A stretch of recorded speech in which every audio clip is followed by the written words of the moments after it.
Good morning, students. This is the fourth part of our history first chapter, Nationalism in India. In third part, as we have discussed movement, Satyagraha movement in detail.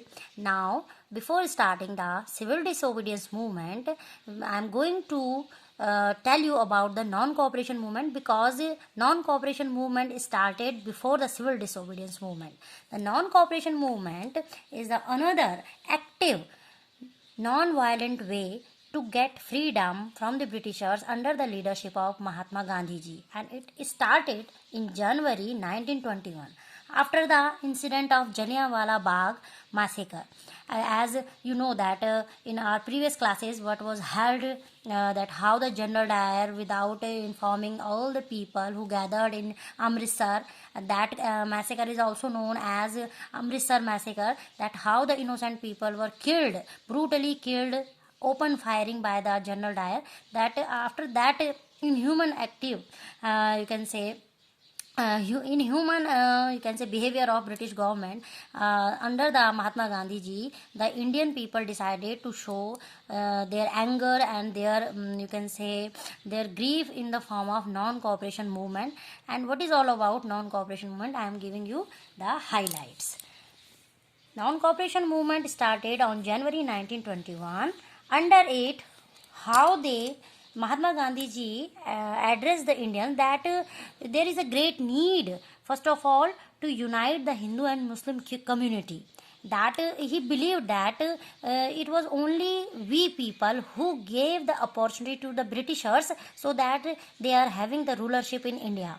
It is all about our non-cooperation with each other and our cooperation to follow the instruction of the British government. So that's why he started a non-cooperation movement. Under it, first of all, Mahatma Gandhi ji suggested them that all the Indians should surrender of titles that government awarded. That whatever award and all the titles which the British government has given to our Indians should surrender them. They have to surrender, they have to leave their jobs, the titles and whatever titles is given by the British government to the Indians. First of all, we have to surrender them. Then we can show our non-cooperation to the British government. Second, Indians should boycott of civil services. Boycott of civil services as army, police, courts and legislative councils.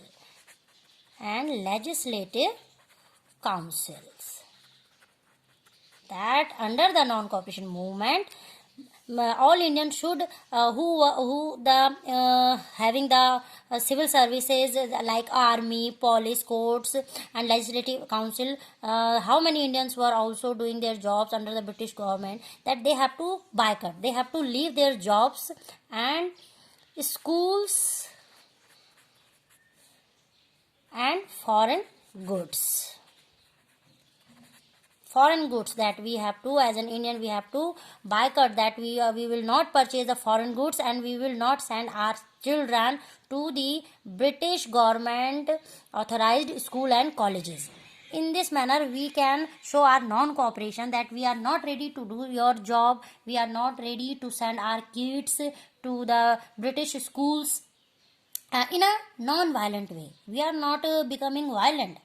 This is the very soul of all the movement of these, you can say, freedom struggle under the leadership of Mahatma Gandhi ji, that he was the worshipper and he is the follower of non-violence. That's why he was having so many ideas to show their you can say to show their way of understanding that how much as an Indian he loves and he loved the freedom, but he always believed in non-violence way. That's why surrendering of titles in a peaceful manner, boycotting the civil services by the Indians and the schools and foreign goods, but they in a peaceful manner.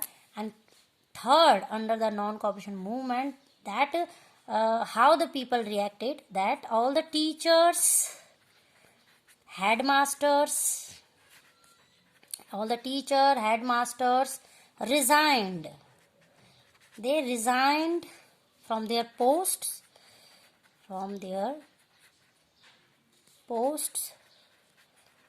and lawyers gave up their practices. This is all about the non-cooperation movement, how the Indian people participate in it. And another important activity, that liquor shops were picketed. It means these alcoholic shops entrance was blocked by the Indians, or you can say satyagrahis.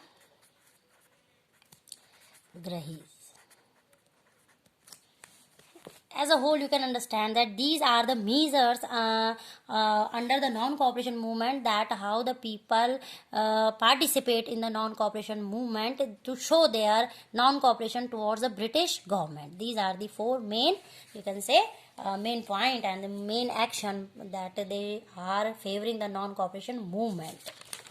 Another important movement in this chapter is civil disobedience movement.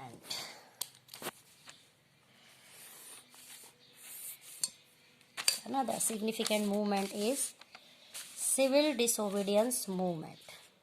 Civil disobedience movement is another, that in non-cooperation movement we want Swaraj, it means freedom, and under civil disobedience movement we were having the thirst for Purna Swaraj. This movement is led under the again Mahatma Gandhi's leadership, and it was led for getting Purna Swaraj. It means complete freedom. The civil disobedience movement was led under the leadership of Mahatma Gandhi ji, and it was led, you can say, it was led by the various activity, Salt March, Dandi Yatra, as you might be knowing that Salt March or the Dandi Yatra was one of the main activity under the civil disobedience movement. So civil disobedience having the objective to get the Purna Swaraj, it means complete freedom. Earlier in the non-cooperation movement we want freedom, but here the complete freedom. Indian want the complete freedom under the civil disobedience. How the civil disobedience movement is different from the non-cooperation, you will come to know that. First I will discuss how the civil disobedience movement started. It is started with the activity of on March 12, 1930. Mahatma Gandhi ji decided to break every law of British government which was not in the favor of Indians or their freedom. that Mahatma Gandhi ji decided that under civil disobedience movement, he educated the people or the satyagrahis that now the time has come that we all have to unite and we all have to disobey.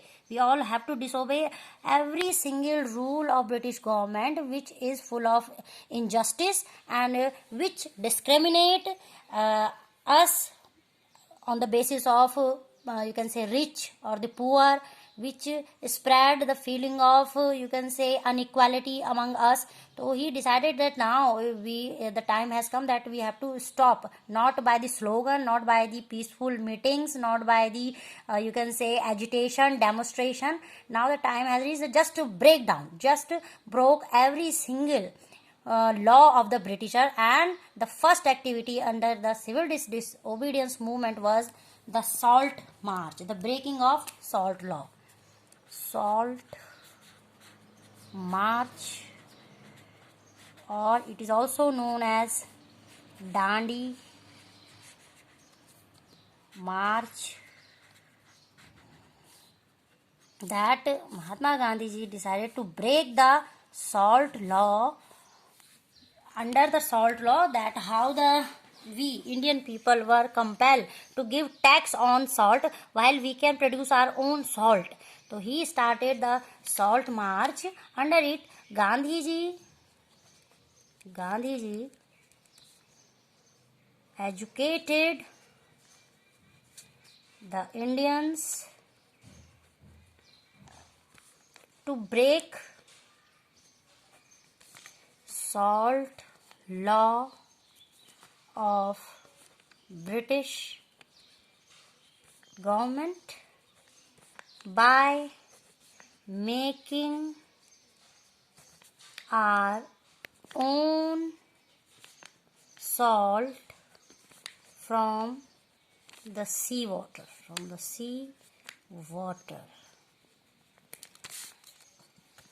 So for this, he and almost 78 volunteers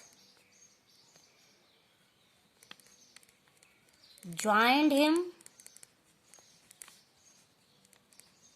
and covered 240 miles distance from Sabarmati Ashram to coastal town of Dandi. And finally on 6th April,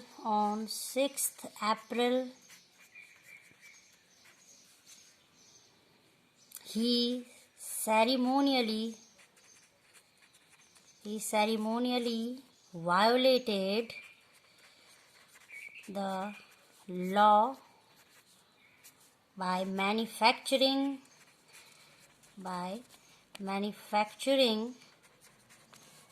salt by boiling seawater. And this Dandi March started on Salt March started on 1930, on 12th April 1930. That Gandhi ji with his 78 volunteers decided to break the British salt law by producing and manufacturing their own salt by boiling seawater. And that's why they have covered the 240 miles, you can say, distance from the Sabarmati ashram, and at the same time thousands of people joining him, and he was you can say encouraging the Indian, the poor, the middle class, women and children, that how much potential as a Indian people we are having. The need is only to continue the spirit to get the freedom with the feeling of nationalism in a non-violent way. We have so many brutal example of British government, like Jallianwala Bagh incident and the Chora Chori case also, but still the Gandhiji continued the spirit with the non-violence way with the help of so many movements. So this is all about the movement with a Salt March, that under the Salt March, how they oppose the British, you can say under the civil disobedience movement, how the Indian people show their you can say disobedience to the British government. First, the Indian, they prepared their own salt. Second, under the civil disobedience movement, they means Indians. The Indians started to refuse to pay revenue tax and चौकीदारी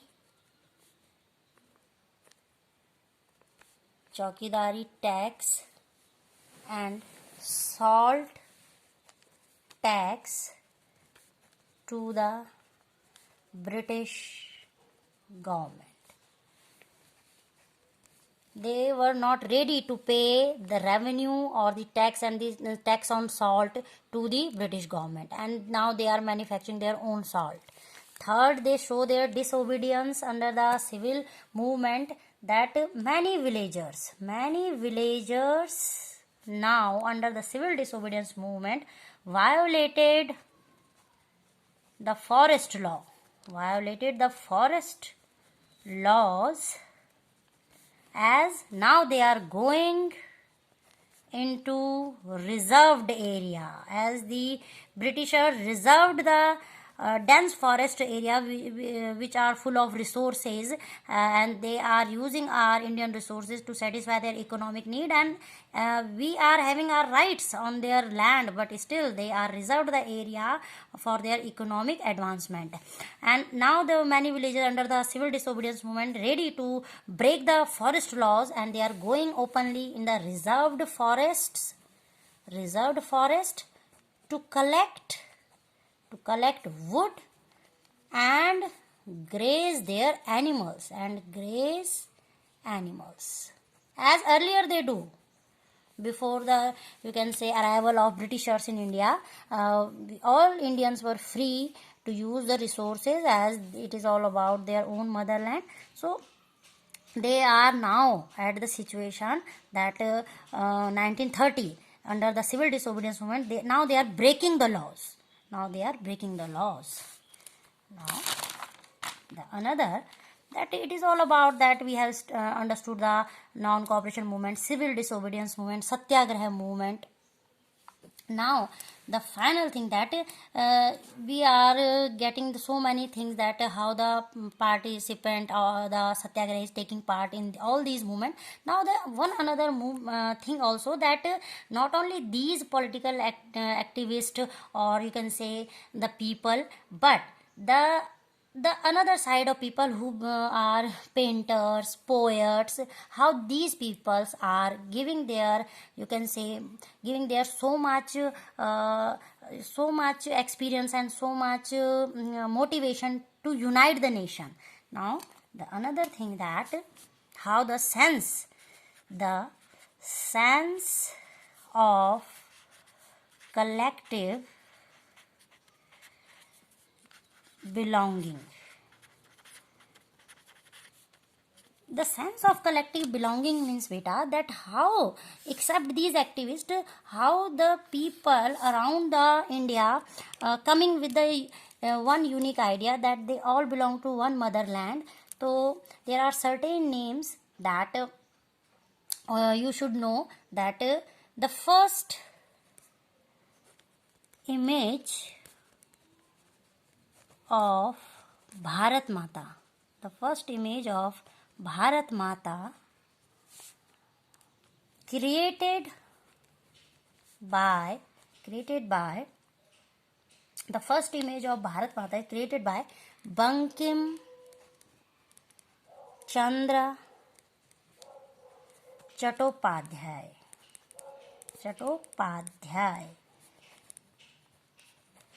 He was a, you can say, artist, and he at first time he has created Bharat Mata image, and after that Abindranath Tagore is another artist who also painted the image of Bharat Mata, and these images are circulated, printed in the journals and the newspaper, and circulated among the common masses, so that they come up with the idea of one motherland, and they all feel that they all are unite. These images circulated in the newspapers, journals, and other periodicals, that how the people are connecting with each other, how we belong to one nation, in such a manner that poet and the artist and these you can say painters perform their role as a true Indian to unite the nation. So the political freedom fighter, the activist, the social worker, and these artists also, and the singers and the poets also, and Abindranath Tagore and the Bankim Chandra Chattopadhyay also created the one patriotic song Vande Mataram. Bankim Chandra Chattopadhyay also written the song Vande Mataram, and it is also very important that through the songs they are motivating the Indians that first of all they all are Indian and they all have to unite with each other. It is all about the our first chapter of nationalism in India. These are the certain important notes that, and in my next video you will be having the question answer and the home assignment, which will be based on this part 4th. Thank you.